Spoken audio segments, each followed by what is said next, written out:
오늘 살펴볼 이사야 24장은 이 땅의 최후, 마지막 심판에 대한 말씀입니다. 이사야 24장을 잘 이해하기 위해선 이사야 24장이 어떤 구조로 이루어져 있는가를 먼저 살펴보는 것이 좋습니다. 이사야 24장은 13절과 16절이 그 중심 구절입니다. 그 내용은 남은 자들이 하나님을 찬양하더라. 하나님의 심판에서 구원받은 남은 자들이 하나님을 찬양하더라.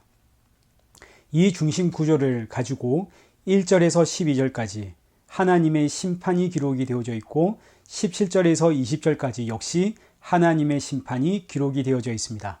그러니까 이 13절부터 16절까지를 중심으로 두고 하나님의 심판, 그 사이에 남은 자들은 하나님을 찬양하더라 하는 것이 이사야 24장의 구조입니다.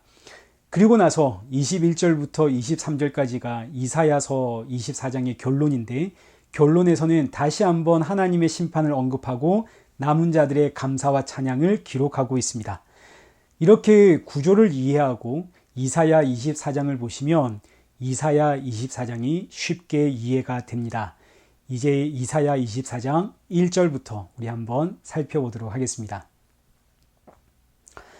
보라, 여호와께서 땅을 공허하게 하시며 황폐하게 하시며 지면을 뒤집어 엎으시고 그 주민을 흩으시리니, 하나님께서 그 심판의 날 하나님이 이 땅을 뒤집어 엎으시는데, 하나님께서 이 땅을 뒤집어 엎으실 때 2절 말씀을 한번 보십시오. 2절에 기록되어 있는 것처럼 백성과 제사장, 종과 상전, 여종과 여주인, 사는 자와 파는 자, 빌려주는 자와 빌리는 자, 이자를 받는 자와 이자를 내는 자 할 것 없이 모두 심판을 받는다 하십니다.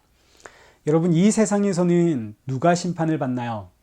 백성과 제사장이 있습니다. 누가 심판을 받습니까? 백성이 심판을 받습니다.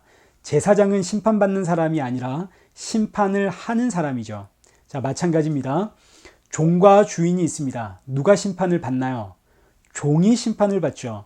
주인은 판단하고 심판하는 사람입니다. 빌려주는 자와 빌리는 자도 마찬가지. 이자를 받는 자와 이자를 내는 자도 마찬가지. 세상은 강자가 판단하고 강자가 심판을 합니다. 약자는 늘 심판을 당해야 되죠. 판단을 받아야 합니다. 그래서 이 세상은 너도 나도 전부 강자가 되고 싶어 합니다. 누가 약자가 되고 싶어 하겠습니까? 그런데 하나님의 심판의 날에는 이런 상식이 전부 무너집니다. 하나님 앞에서는 제사장이냐, 주인이냐, 부자냐, 학벌이 좋으냐, 외모가 좋으냐, 이런 것들이 아무 의미가 없습니다. 이것이 바로 땅이 뒤집어지는 이야기입니다. 세상의 상식이 통하지 않습니다. 이 세상은 권선징악입니다. 착한 일을 행하면 칭찬해주고 상을 받고, 악한 일을 하면 징계를 받습니다. 그런데 하나님 보시기에 이 세상이 말하는 착한 일, 선한 일, 좋은 일은 아무 의미가 없습니다. 이건 하나님 앞에서 통하지가 않습니다. 왜일까요? 이 세상엔 하나님 보시기에 착한 일, 선한 일, 좋은 일이 없기 때문입니다. 그래서 5절 말씀을 한번 보십시오. 땅이 또한 그 주민 아래서 더럽게 되었으니, 자, 이 땅이 뒤집히는 이유가 사람으로 인해 이 땅이 더럽혀졌기 때문입니다. 아담과 하와의 선악과 사건 이후로 하나님으로부터 끊어진 인간은 선한 일이 무엇인지를 이제 알 수 없는 존재가 되고 말았습니다. 선악과가 어떤 나무인가요? 선과 악을 알게 하는 나무죠. 원래 선과 악의 기준은 하나님입니다. 그런데 사람이 선악과를 먹고 하나님으로부터 끊어지니 이제 사람은 자기 자신을 선과 악의 기준으로 삼게 되었습니다. 내가 가지고 있는 상식, 우리 공동체가 가지고 있는 이념, 여기에 반한다면 그건 악이고 여기에 합한다면 그건 선입니다. 이런 인간들로 인해 땅이 더럽혀졌다 하는 것이 5절의 말씀이요. 그렇기 때문에 이 세상에서 말하는 선이란 하나님 앞에서 아무런 의미가 없습니다. 그건 사람들의 선이지 하나님이 원하시는 선이 아니죠. 그렇기 때문에 선악과 사건 이후로 사람은 하나님으로부터 끊어졌기 때문에 그저 심판의 대상일 뿐입니다. 선과 악을 알지 못하는, 하나님이 원하시는 선이 뭔지를 모르기 때문에 사람은 심판의 대상이 될 뿐인 거죠. 백성이나 제사장이나 종이나 상전이나 빌려주는 자나 빌리는 자나 모두 하나님의 심판의 대상일 뿐입니다. 그렇게 심판을 받는다는 말씀이 12절까지 이어지다가 13절부터는 남은 자의 이야기가 갑자기 시작이 됩니다. 13절 말씀을 보시죠. 세계 민족 중에 이러한 일이 있으리니 곧 감람나무를 흔듦 같고 포도를 거둔 후에 그 남은 것을 주움 같을 것이니라. 온 세계 민족들이 하나님의 심판을 받는데 그 모습이 마치 감람나무를 흔듦과 같더라입니다. 저는 농사를 지어 본 적이 없어서, 도시 사람입니다. 농사를 지어 본 적이 없어서 저는 잘 모르지만 수확기에는 이 감람나무를 붙잡고 흔들면 열매가 떨어진답니다. 그렇다고 다 떨어지지는 않겠죠. 사람이 붙잡고 흔들어도 저 위에 덜 흔들리는 곳에 열매는 남아 있을 겁니다. 마찬가지 포도나무에서 그 열매를 딸 때도 좋은 것 혹은 상품 가치는 없어도 먹을만한 것들은 잘라서 담겠지만 그렇지 못한 것들은 그냥 가만히 놔둘 겁니다. 그렇게 감람나무의 열매가 다 떨어지고 조금 남아있듯이 포도나무의 열매가 다 떨어지고 못난 것들 조금 남아있듯이 하나님의 심판이 임할 때 그렇게 남은 자들이 있을 것이다.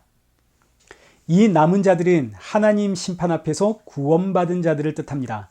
그러니 구원받은 자들은, 이렇게 구원받은 자들은 하나님의 구원의 은혜가 얼마나 감사하겠습니까?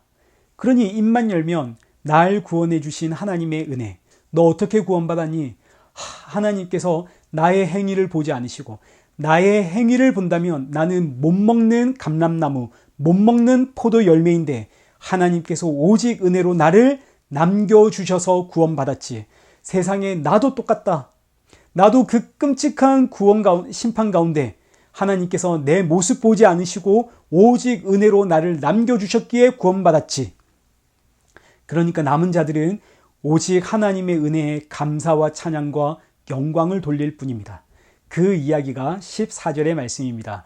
무리가 소리를 높여 부를 것이며 여호와의 위엄으로 말미암아 바다에서부터 크게 외치리니, 바다에서부터 하나님의 그 구원의 은혜를 감사 찬양하더라. 자, 여기서 바다가 나왔는데 이 바다는 심판받아 사라져버릴 이 세상을 뜻합니다. 그러니까 이 의미는 이 세상이 심판받기 전에 남은 자들이 있더라라는 걸 우리에게 알려주는 말씀입니다. 남은 자들은 심판의 날 우연히 남은 것이 아니라 심판이 임하기도 전에, 심판을 받기도 전에 이미 남은 자들은 정해져 있고 그 남은 자들은 이 세상에서부터 하나님의 이름을 크게 부르며 찬양을 하더라, 이 이야기인 거죠. 자, 이 말씀이 나중에 뒤로 연결이 되니까 여러분 꼭 기억해 두십시오. 심판을 받기도 전에 이 세상에는 남은 자들이 있습니다.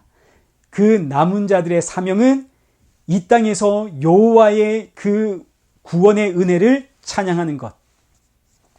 심판을 피할 길은 오직 여호와의 은혜뿐입니다 하고 증거하는 것. 이것이 남은 자들의 역할입니다. 자, 15절 말씀도 한번 보시죠.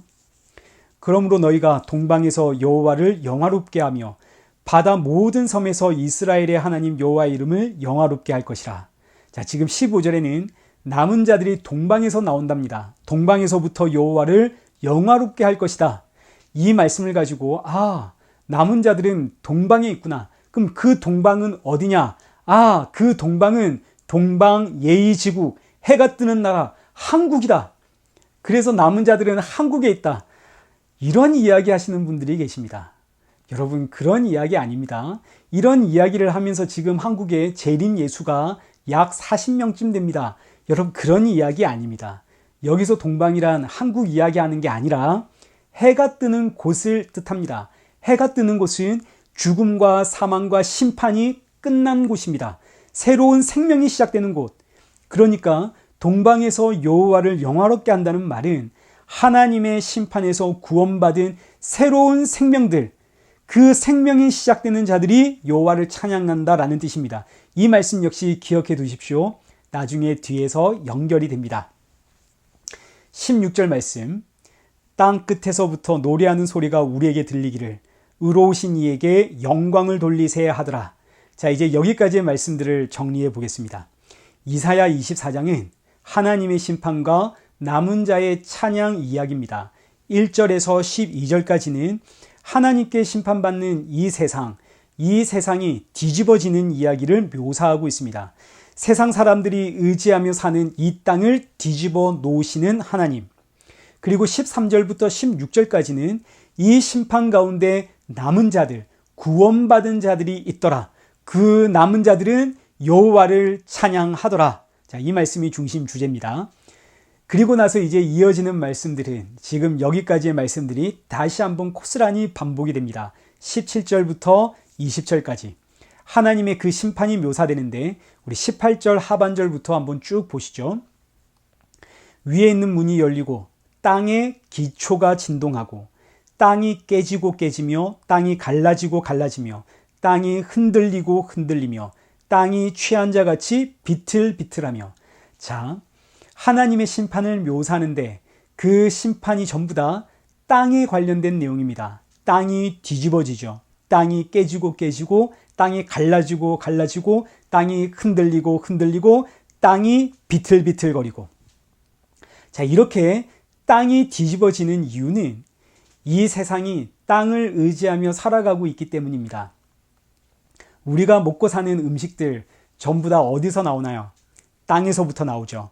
우리가 사는 집, 우리의 일터, 우리가 사는 나라 전부 어디 위에 있나요? 땅 위에 있습니다.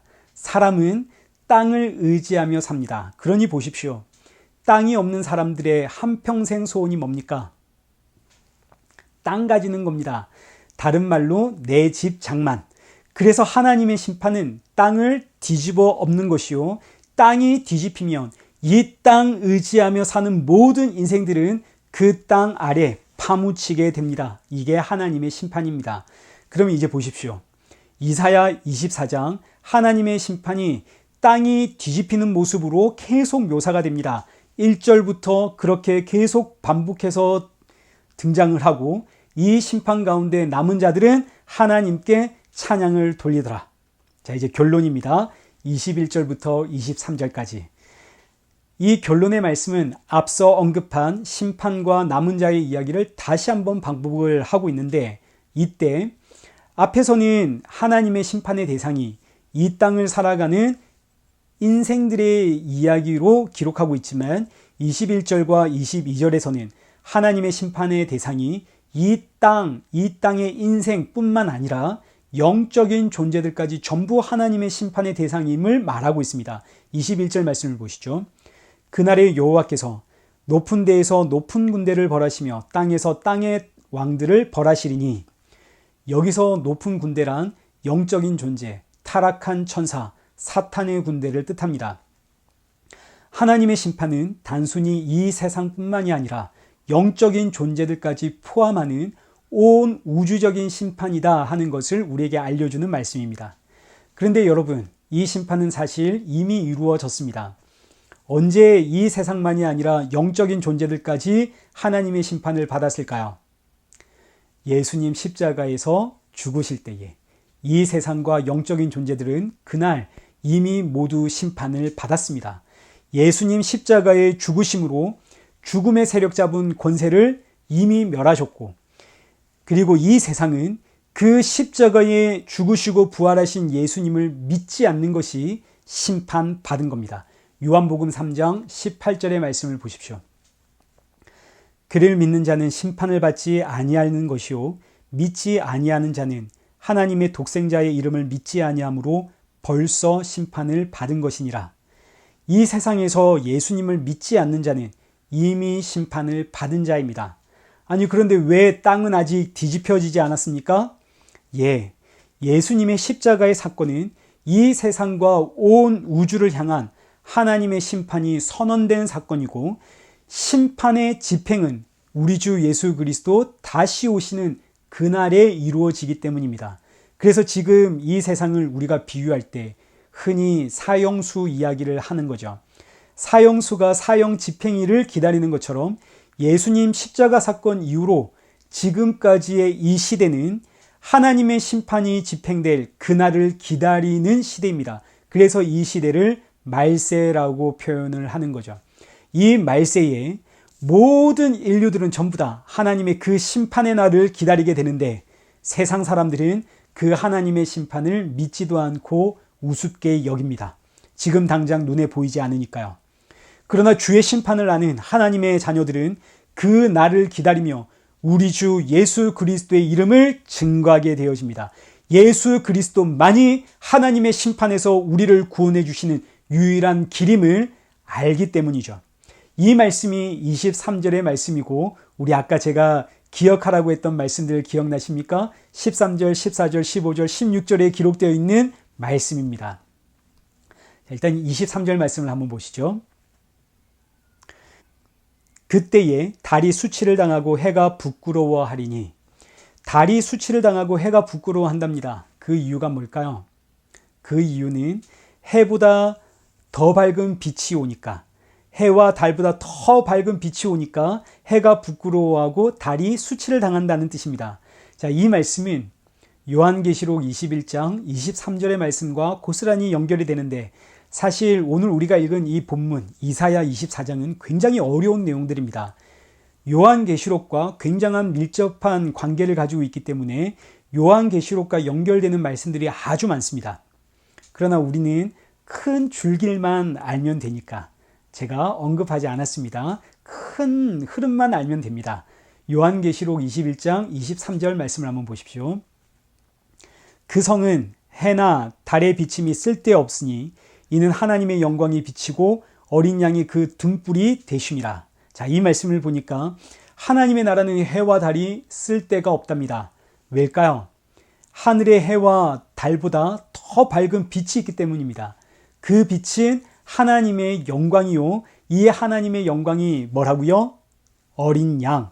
어린 양이 하나님 나라의 등불이 되어 하나님 나라를 비추니까 하나님의 나라는 해와 달이 필요가 없더라. 그럼 이 어린 양은 누굴까요? 예수 그리스도죠. 등불이신 예수 그리스도. 그러니 보십시오. 오늘 본문 이사야 24장은 예수님에 대한 말씀입니다.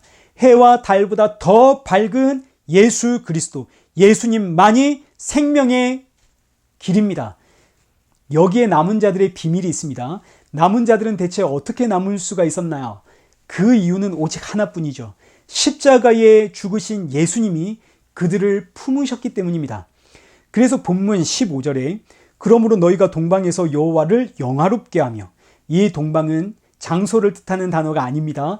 해가 뜨는 곳, 구원이 임하는 곳. 그러면 이 동방은 뭘 상징하겠습니까? 예수 그리스도를 상징하겠죠. 예수님이 해보다 더 밝은 빛, 해와는 비교할 수도 없는 생명의 빛이요, 예수님이 구원이십니다. 그래서 동방에서 여호와를 영화롭게 한다는 말은 예수 그리스도 안에서 여호와를 찬양한다는 뜻입니다.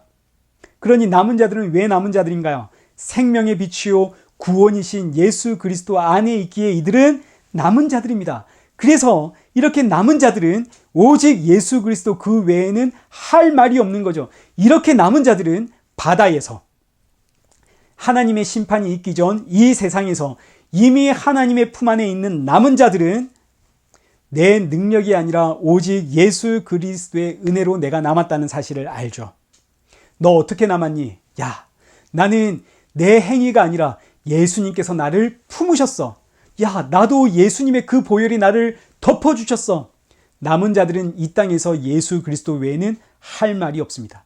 그래서 이 세상만 바라보며 달려가는 저 인생들을 향해 예수 믿으시오, 예수 믿으시오. 이것이 이 땅을 살아가는 먼저 부름을 받은 남은 자들의 사명입니다. 말씀을 맺겠습니다.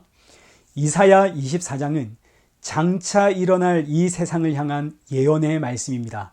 이 말씀을 통해서 우리는 이 세상은 반드시 망하는구나, 반드시 하나님의 심판을 받는구나, 이 사실을 알게 됩니다. 이 하나님의 심판에서 피할 유일한 방법은 오직 하나, 생명의 길이요 반석이 되신 예수 그리스도 뿐입니다.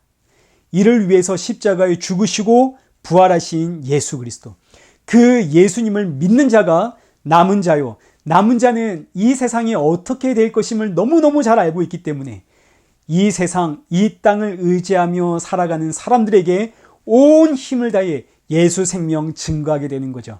예수 믿으십시오. 이런 복음 증거는 성령이 임한 부름받은 성도들에게 너무나 자연스러운 일이 됩니다. 이 세상이 어떻게 되는지 뻔히 아는데 어떻게 이 생명이요 구원이신 예수님 증거 안 할 수가 있겠습니까? 그래서 여러분들도 지금 다 예수 생명 증거하고 계시죠? 멀리 갈 필요가 없습니다.